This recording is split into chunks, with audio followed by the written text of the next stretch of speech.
Kebijakan lockdown yang dilakukan pemerintah India berujung kacau. Lockdown dilaporkan memicu kepanikan warga India. Orang-orang dilarang meninggalkan rumah mereka di bawah tindakan lockdown total. Semua bisnis yang tidak penting telah ditutup dan hampir semua pertemuan publik dilarang. Dilansir BBC, Minggu, tanggal 29 Maret tahun 2020, setelah PM India Narendra Modi mengumumkan lockdown, warga di Delhi dan Mumbai mulai berbondong-bondong berbelanja. Mereka memadati toko dan apotek karena khawatir kekurangan pasokan. Orang-orang di India yang cemas mulai memborong bahan pokok. Banyak rak di toko-toko di kota-kota besar New Delhi dan Mumbai kosong. Sementara itu, jutaan orang kehilangan pekerjaan dan tanpa uang akibat penutupan itu.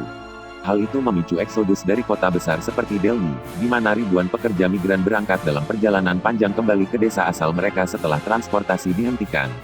Seorang pekerja bahkan dilaporkan meninggal pada Sabtu, tanggal 28 Maret tahun 2020, kemarin, setelah berusaha berjalan sejauh 270 km kembali ke rumah. Kritik pun muncul akibat penutupan itu. Pemerintah India dinilai melakukan lockdown tanpa perencanaan.